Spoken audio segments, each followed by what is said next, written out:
Hi, welcome to a late spring herb walk with me. I'm Angel. Thanks for stopping by.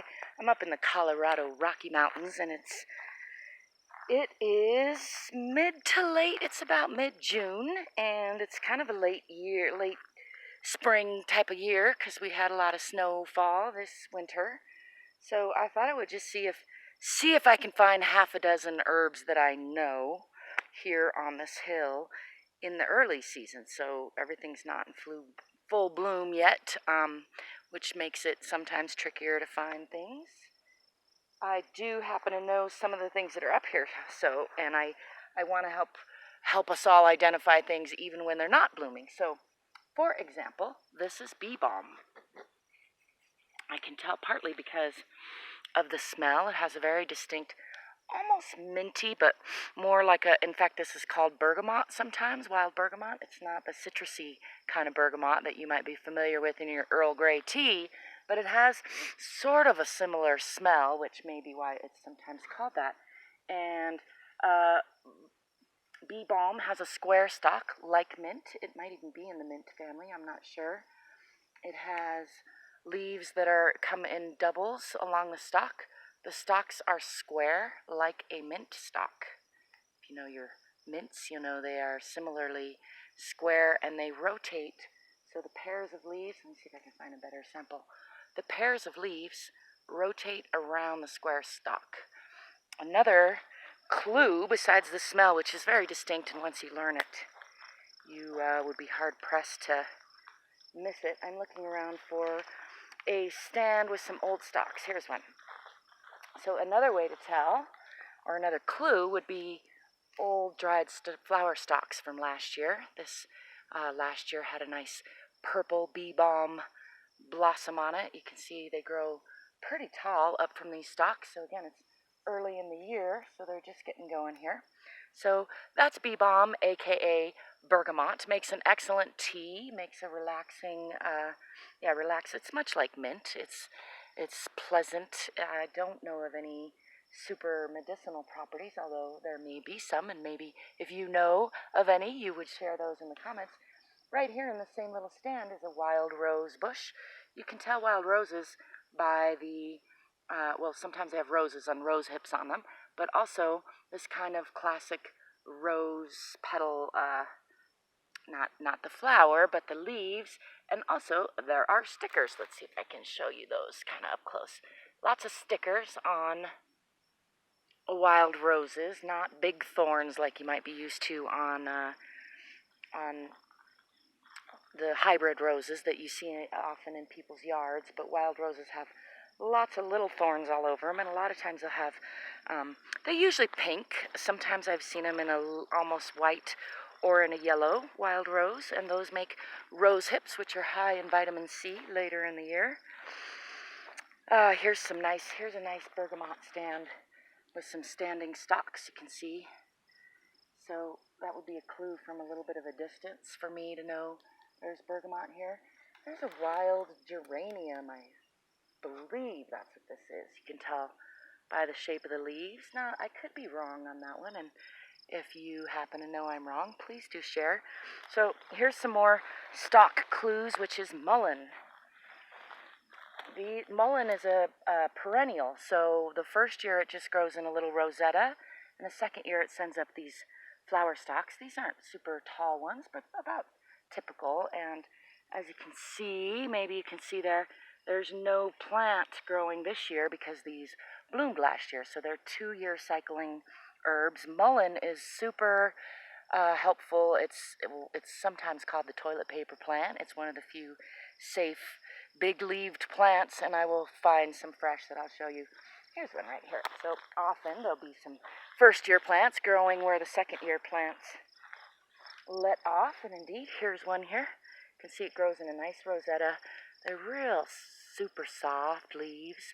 They can be kind of irritating. They're kind of like almost sharp pears, but they are not so irritating that they would be, are they? Yeah, they're sometimes used for toilet paper. I've known people to accidentally use poison ivy, and compared to poison ivy, this would be much less irritating. And as you can see, the leaves come in a decent size. Hopefully you brought some toilet paper and a shovel, but if not, in case of emergency, mullein can be helpful for that. Mullein is also a very powerful expectorant, so the leaves are often dried and smoked as an expectorant, or even just which means makes you cough up mucus, but also can be made into a tincture, and likewise is an expectorant that way, without the harshness of smoking.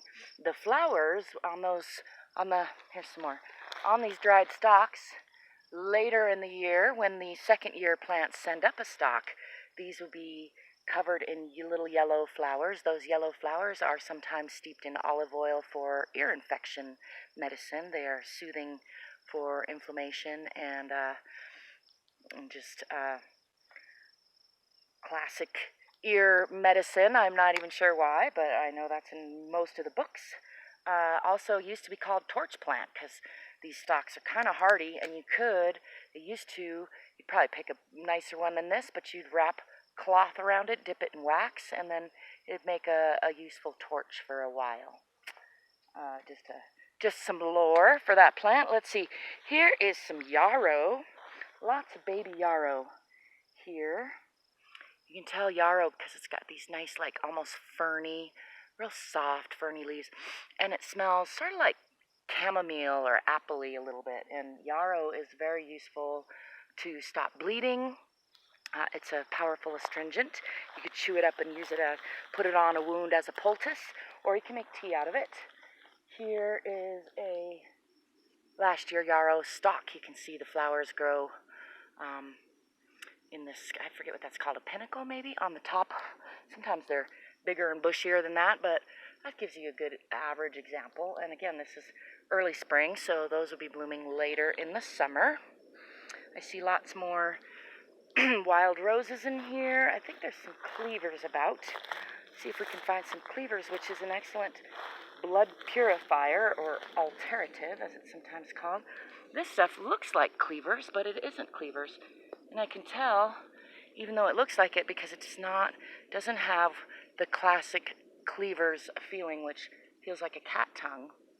Actually, I've been told that the inventor of Velcro got the idea for the invention from cleavers, because cleavers has these little hooks on it, which are so little that they don't hurt a human hand, but they do feel like a cat tongue. I'm looking for some still. I know there's some growing around these parts. Here we go. Nope. Another false cleaver. See, this looks a lot like it. Growing in similar places. This is why it's important to get to know your herbs, and sometimes it takes some time to get to know them.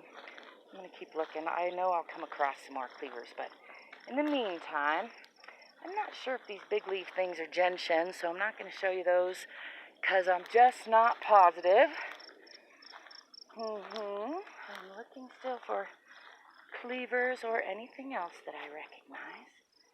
I think we said, did I say I was going to look for half a dozen herbs, didn't I? I'm not sure. I see some lupine here. I recognize the starry kind of pattern. That's in the legume family. They put off some nice blue flowers later in the season. I am not sure what their medicinal purpose is, if they're edible or not. If they are, I suspect that they would need some processing. It's usually true of wild legumes. They can be toxic. Legumes means in the bean family, or beans are in the legume family, rather. It's not a super accurate statement, is it? I'm still looking for cleavers, and of course, now that I set out looking for it, I'm not finding it. I know there's some around, though. Lots of great greenery in here that I don't know the exact names of. Cleavers often grows under a big evergreen. It usually grows in a stand. It's kind of a delicate herb that takes a while to get going. I see something else I recognize here. While I'm looking for that, here's some pretty yellow flowers that I don't know the name of. Maybe somebody else out there knows the name of this. There's lots of this out here. These have like almost snapdragon-y type of flowers, but they're not snapdragons to my knowledge, unless they're some kind of special one. If anybody out there knows what those are, and you care to share, I sure would love that. Here is some blessed thistle, getting budded up, ready to bloom here in the next while. I noticed a little further down the mountain, there's some thistles already blooming there in the artichoke. Well, artichoke is in the thistle family, rather. This is blessed thistle. It's got hard little prickly edges that are quite sharp. Won't like cut you, but it will prick you and you will feel it. It's not a super delicate herb. Blessed thistle is used to help produce more milk if you're nursing, for just general good tone and health for a new mother, or a new mother, soon to be new mother, if you're pregnant or just given birth. Blessed thistle might be a good friend of yours. I'm still looking for cleavers. I think we found some here. Oh, this is, yep. Here's some cleavers. Looks a little different from that other thing I showed you, doesn't it? It's got this delicate white little flower. It's growing under a pine, and you can't probably see it all because they're so tiny, but it's got tiny little barbs on the stalk that when you rub it a certain way, up the stalk, not down the stalk feels smooth, but up the stalk, I don't know if you can hear that, it feels like a cat tongue. It's got a roughness to it. Anyway, and you can see it's got kind of a starry leaf pattern. That's a good, makes a nice nourishing tea. For alteratives are blood purifiers. So those are good tonics to take daily or nearly daily, just for good health. Here's some pretty little, I don't think these are technically bluebells because they're not hanging bell shaped like the bluebells.